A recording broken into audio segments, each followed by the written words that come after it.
All right. We're back for another episode of the Bad Ideas podcast with Bruno Trimouille. Did I pronounce it correctly? Nick, you did awesome. Yeah. Thank you. Thank you for having me here. Your training is Sage. Glad to have you here. So you're currently the CMO at Litera. Can you tell us about what you guys do?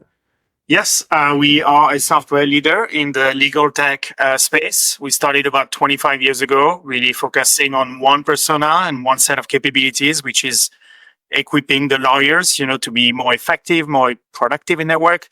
And since then, we've either acquired or rolled out new capability to surround them, surround the whole business of law, talking to CIOs, but also talking to head of HR, head of knowledge management, head of business development. So we have a whole suite of products and capability that cater to the business needs of the legal tech industry. Yeah, it's kind of a crowded space now too, especially with all these AI products coming out of the woodwork. Is it difficult to kind of maintain, your distinct value props amidst the noise? There's challenges and opportunities. I would say one of the reasons, actually, is the first time in my career that I work for a company that's solely dedicated to a market segment. But one of the reasons was it's typically an industry that's 4 or 5 years behind what other industries have been done, looking at, cloud and other risk management solutions. So I thought there would be an opportunity, but then, as you said, Gen AI took it by storm and almost by surprise. Now, the good news is, we've done AI-based product for more than 20 years, so we had a leg up. There you go. And, with the footprint and the track record we have, and also a brand new product that we launched 2 weeks ago based on Gen AI capabilities, then I think we have a great position in the market, actually. But as you said, disruption is both, opportunities and challenges at times. Yeah. Well, I mean, you've seen this from both ends. I think legal space is crowded, but you were the marketing head of cloud at IBM, correct? Before this? I was part of the team within IBM that helped incept what is IBM Cloud and actually what's left of IBM today. So we started with a team of, I think altogether we were between 20 to 15 marketeers, being taken out of different brands and representing the brand and also executing on a launch. Yeah. And IBM's the other end. They're on the front of everything and they serve everyone. So totally different space, right? Absolutely. Yeah, absolutely. And even if it was, what you could call a launch, we came right out the gate with almost like $1 billion revenue. You look at all the different, you look at all the different areas of the business that have to do with cloud. You add them up, you position them, message them, and right out the gate, you get $1 billion business. So not every company can do that. Yeah, and not everyone has been a part of a team like that. So really, really honored to have you here. We were talking before the show about, our mission to kind of emphasize all the work that gets done behind the ideas that makes them valuable. And, you've been part of some really, really big things. So it's cool to borrow your brain power for something silly, which we're about to reveal. Are you ready for that? Yeah, thank you for having me here. Looking forward to it. All right. So let's take a look. We'll look at our bad idea. Then we'll make fun of it until we run out of bad stuff to say. And then we'll see if we can use our heads to turn it into something good. Does that sound good to you? All right. Let's see what we have for today. So our bad idea is Yawn Activated Coffee Dispenser, a coffee machine that detects when you yawn and immediately dispenses a fresh cup of coffee. Perfect for offices or homes with chronic early risers or late night workers. My immediate reaction is you're going to run out of coffee really, really fast. And you potentially expose yourself to lawsuits by dispensing too much coffee and over caffeinating tired people. What's your thought? That's a good one. Well, mine would be, the sort of timeliness of things, right? If you start yawning, after 5 p.m., I mean, you're going to get caffeinated to, midnight maybe. And so that feels like pretty dangerous, maybe even counterintuitive. So as much as I would love to have that potentially in some segments of the morning, morning time, I think past maybe 3, 4 p.m., this is going to be a wreck here.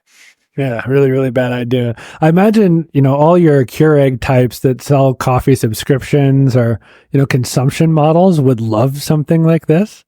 I was going to say, the second one is if you don't have, ample supply and kind of even a little bit of maybe even intelligence on patterns of supplies and things like that, I mean, you're going to run short of coffee pretty soon, in my opinion.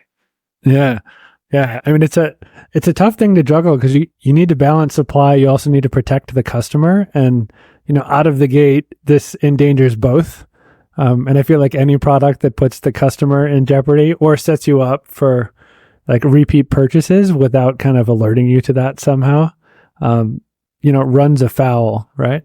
That's a good one, actually. I think both in terms of the financial aspect of things, right? You don't want to get hit. It's like almost when you take international phone roaming, and I did that a couple of times. Sometimes you get back and you receive a bill, and that's a shocker, right? So that could be one. A bill shocker is definitely a possibility. And I think too, look, we all wear those smartwatches who, look at our blood pressure and everything. I think you may need one of these, because some people may not be able to take that intake of caffeine. Frankly, there should be some guardrails almost in the system to prevent that. Yeah. It's funny too. You talk about the surprise bills, international roaming. I get the same thing. I have T-Mobile that, professes like free international calls and internet. But whenever I travel, my bill goes up by 30% without fail.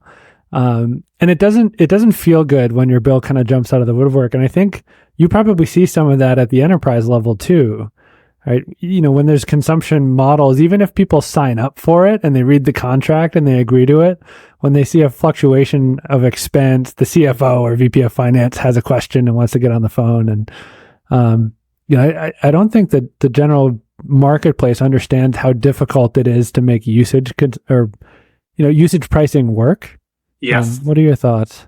No, absolutely. Actually, just prior to this call, we just had a call on some new capability that we are rolling out as usage-based pricing. I would say there's art and science to it. For us, it's also, and some other companies, sometimes it's a new muscle to kind of master, because you have the two sides of the equation. Yes, you can look at pricing as a revenue generator, and that's great. But again, pricing as elasticity, and you need to be careful with that and make sure that you deliver enough value to justify for that price. So that's the, I would say, the typical side. But then on the flip side, you have the customer success side of the story, and you can equip the customer, with visibility, with insights.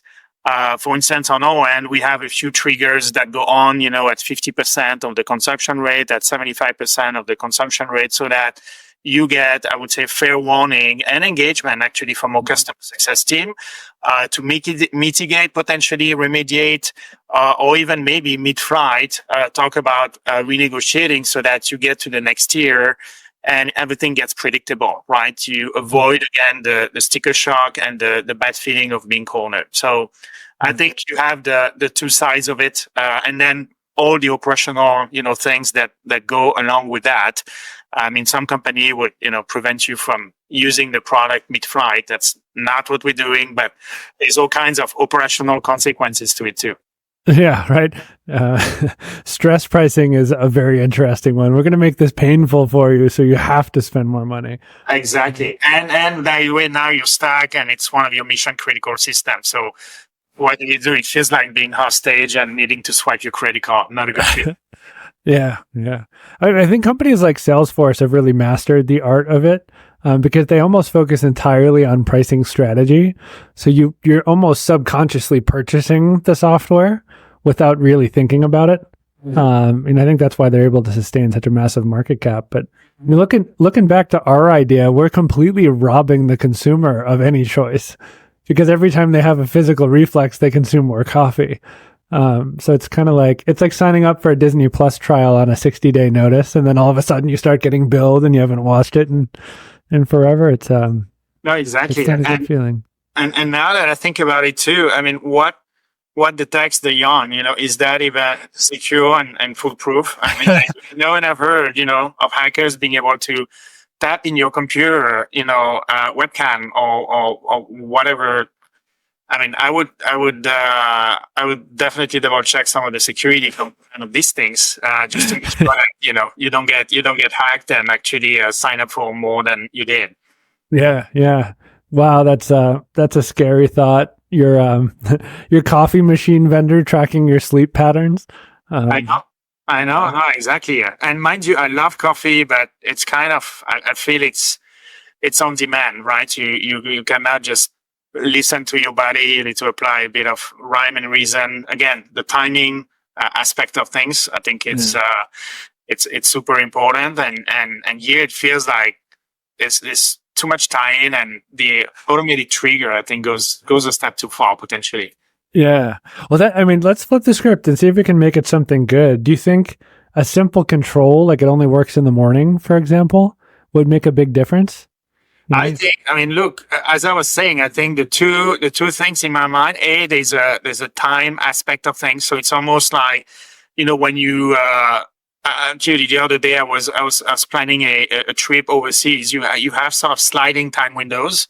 And so you may do that not just for weekdays, by the way, because the patterns tend to be the same for weekdays, but also on weekends. Your patterns will be different. So I would vouch for a sliding window where this thing kicks in and also kicks out. So that would be one.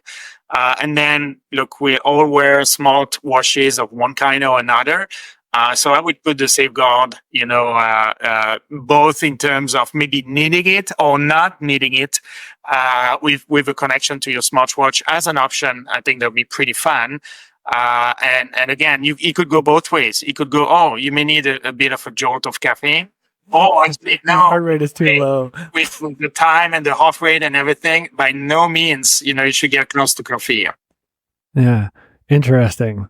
The parameters are really interesting. And, I was thinking also a pricing limit. So, maybe you commit to spending a maximum of $50 on coffee product. So it distributes your coffee, based on peak time or something like that. Yeah, absolutely. I think you need a bit of a pricing band. And maybe here, one of the tricks you could do is have a bit of a, I don't want to say all you can eat, but kind of a trial program, maybe for 1, 2, 3 weeks. I mean, long enough so that the patterns for yourself, long enough so that you allow the company to have the patterns, and then maybe put you into a consumption tier with, upper and lower brackets.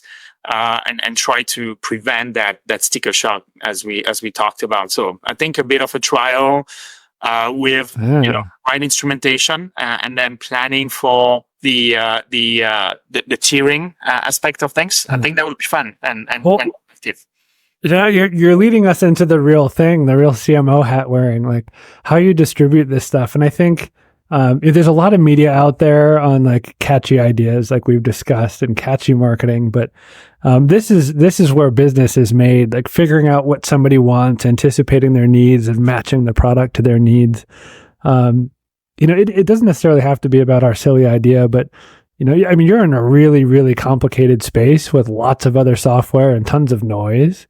Can you talk to us about how you think about, you understand the customer, how do you start matching what you're delivering to them, to their needs? And, does that precede what you decide to do to get it out in front of them? Like, how does that stuff come together? So, yes, we have, I would say there's a bit of the two sides of the story. There's the making sure we have, the right product, the right fit, and things of that nature. If you just look at the launch we just completed, so the product is named Foundation Dragon. It's a Gen AI based product that looks at, the contracts that you had, and actually automatically extract the deal points, which are the key deal parameters. Yeah. This is something that, the best firm today do, but they need to hire associate lawyers to do that. They need to pay them. There's errors, all kinds of things happening. And here we do it automatically. So what we did is we had a whole, early access program, EAP as we called it. And the EAP was for us to actually go from idea, we had a bunch of ideas, and this one was really strong on our list, validated with, about 10 very engaged customer, selected according to different parameters. We validated that idea, and we started to actually develop, with kind of with them. They were not involved in the coding aspect, but they were involved in looking at the different iteration, whether, it was useful or not, bringing in their own data, and helping test it out and test drive. And now it's a resounding success. So I think, having that approach where you really work with the market, you go deeper. It's not just a short beta test. It's really getting deeper into the customer engagement, and the customer outcome is great. And then, once the product is out there, I think one of the biggest transformation that my team and I actually did is to kind of move away from what I call a single cylinder engine. So, or single pony trick tactic was to attend face-to-face trade show. There's a lot of trade show in the legal industry. It is much needed. You have a lot of people who can't wait to meet one another, meet and greet. Some of the trade show are like once in a year for specific kind of people and users and geography, and they are awesome, mind you. But it's kind of a blip in terms of the engagement. And so we move from what I call a one-cylinder engine to a V6 engine. So we added, the web. We just redesigned our website. And we see a lot of people actually interested to explore, especially the demos, the ebooks, the stuff that tells them the art of possible. We, added a bunch of things related to ongoing nurture stream to kind of push the different pieces of content. Obviously, we have paid digital. Obviously, we have webinar. So we added a slew of different things. And then to top it off, we added, an ABM motion, which was to really cater to some customers in a different way. And in a way, I'm not sure you're going to be surprised or not, but one of our best tactic on ABM is actually physical mailers. Okay, physical mailers for senior executives are back, because how often when you're at the office do you get, a mailer that's a glossy thing, well thought of, well packaged, and delivered via FedEx? Not that often anymore, actually. So it's one way to cut through the noise. With personalized content. I mean, you cannot just send your product brochure and think you're done. There's a lot of thoughtfulness in mass customizing the content and the brochure, I would say, but physical mailers are back. Wow. I mean, you went all the way into tactics, but the process mirrors a lot of your ideas about our coffee idea in the beginning. Like, how do you expose this to somebody so you understand their patterns? I mean, you guys kind of did the same thing with the software before you made the product. You went out to customers, you talked to them, you showed them what you were thinking, you built for their use cases. And I think that's the magic. And that's what I was really hoping to put on the show. So thanks for feeding it to us perfectly. But I think too many people wait until they have the right idea. I mean, you guys immediately went to customers and you built the idea around them. And I think that's where the value really comes from. Yes. I mean, did you guys do the same thing at IBM, or was it more incubated? Yeah, sometimes, whether it's IBM or actually, even here, Litera, sometimes, look, you inherit something and you may not have fully exercised that muscle. But both at IBM as well as here at Litera, when that happens, no matter what you're going to unveil and roll out, you need to have what I call a customer first approach. And so if you have, if you look at brass tacks and kind of what it boils down to, if you do a press release, you have to have mentions of customers and their success into the press release. That's kind of the sniff test. And obviously it's more than that, right? You can do roadshows with them. You can record video testimonial and do a bunch of things. You can also prep them, so your best customer, whether it's the customer advisory board, the product advisory board, or whatever other groups you have, are aware ahead of the curve of what's happening and can be a voice for you, maybe in those, outlets, but even beyond with the press and things of that nature. So we did that at IBM. Actually, when we rolled out IBM Cloud, I was actually responsible of the customer track, which is, again, you create a business out of many different things. it's a massive launch. You need to have the who is who in terms of the customers and the videos and the content that you can read and distribute digitally. We created a whole wide range of assets, there. And that's something that I carried on here at Litera today. We do have some products that are very well regarded, very well respected, and some have, new things coming up. We always pride ourselves to always talk about the product that we have and that our customer validated. And that's why every single, launch press release would have a customer quotes and customer success stories and all that. It takes a lot of effort behind the scene to get there, but that's our mantra. Yeah. I think a lot of smaller marketing departments we talk to talk about testimonials as like something you need to create. Not this collaborative exchange of ideas with customers. It's really amazing to hear about how it happened at that level. And like, even though it's a big company with massive amounts of resources at its exposure, it's still basically find a customer, help the customer, design what they need. Yes. And it boils down to that. And, it's interesting that you say that, because sometimes, obviously, as a marketer, you strive to have the customer who said, "Oh, life before, engaging with you was so bad, and life after is so good."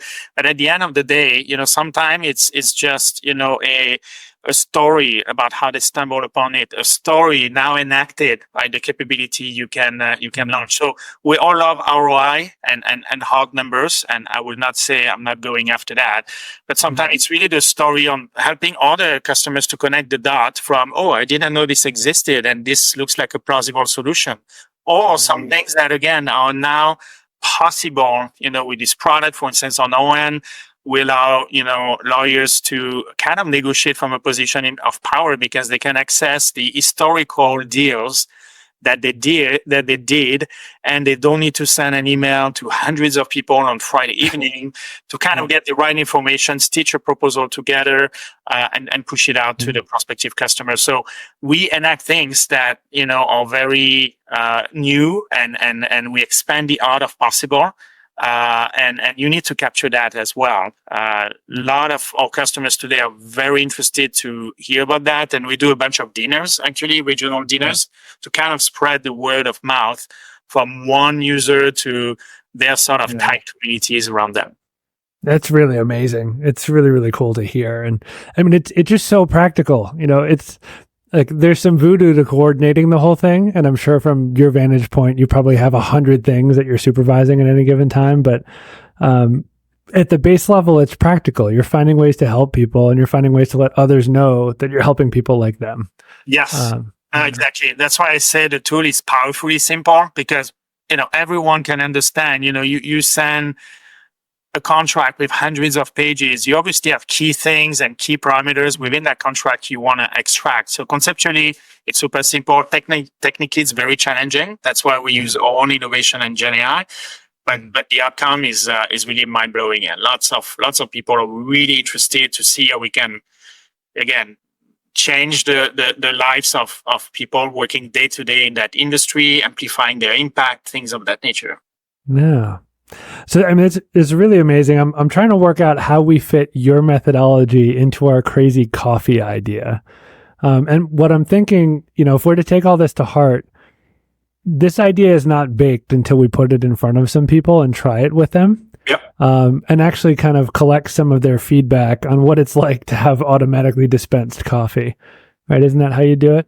Absolutely. Look, and I would go further. I will do, some heavy targeting. So maybe we can look at the places, I would bet, although I haven't done the research, but I would bet that maybe New York City and San Francisco, so many new coffee company propped up out of San Francisco, maybe Seattle. Maybe we do a bit of a test bed within those three cities, because I could bet there's some hardcore coffee drinker and more casual coffee drinker too. So we need to segment that out and test it out there, in my opinion. Yeah, and see how they like it, take their feedback, and that's the product. The idea is, their feedback and our innovation meeting some kind of positive outcome. And then, I guess the closing nugget too is, how do you know it's right? Did you guys get to a point in your development with customers where you're like, yes, we've nailed this. This is making a big difference? Like, when do you get to that point? Yeah, so you obviously have a lot of good intuition, and that's why you have great experts and great domain know-how within the company. But I think when it started to gel is on the prioritization of the ideas. We kind of really saw the customer really honed in on a couple of them. So we did one. We're kind of working on the next one. Stay tuned.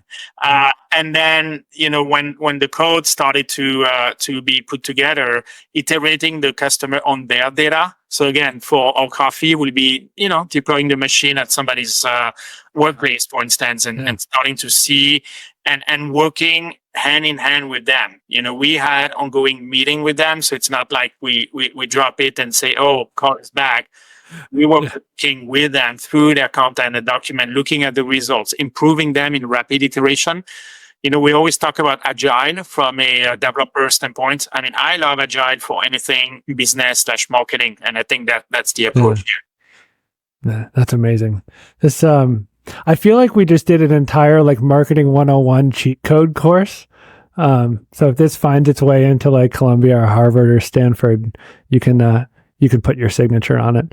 Exactly. We didn't talk about all the packaging and the deployment, but that's today there's so many channels, so many things to look at. But I think going back to that fundamental, customer engagement, customer validation, all the way from the beginning, and then when you launch, obviously that becomes key assets. I think that stays core and that stays true. Yeah. That's amazing. How do people get in touch with you? So if they want to learn more, they want to talk to you about packaging, where do they find you? So they can find me on LinkedIn. I have a profile on LinkedIn. And then as far as Litera in the legal tech space, that will be litera.com. We just revamped our website from the ground up a couple of months ago, and we'll be ready for business there. Yeah, they'll have to come check it out after hearing you talk about it. They get a little backstory here and understand it was developed for people like them. No, absolutely. Fascinating. Again, the legal tech space is really fascinating. I've been at it for about 14 months now, but you learn every day, and we talk to 6 different buying centers and kind of personas, so there's never a dull moment. Yeah, that sounds fast.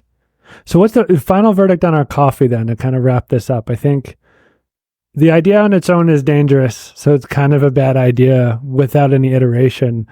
But, learning from you over this call, I think the idea is not baked until the customer has proven that it's what they want. So this is really a starting point, and maybe the good idea is what comes out of that testing experience. Is that what you think? Absolutely. And I must say, look, I love coffee. I'm a big coffee drinker. So, inherently you had a little bit of an edge with me, but I think with the right guardrail too. And again, customer engagement, customer testing, we could get somewhere. Awesome.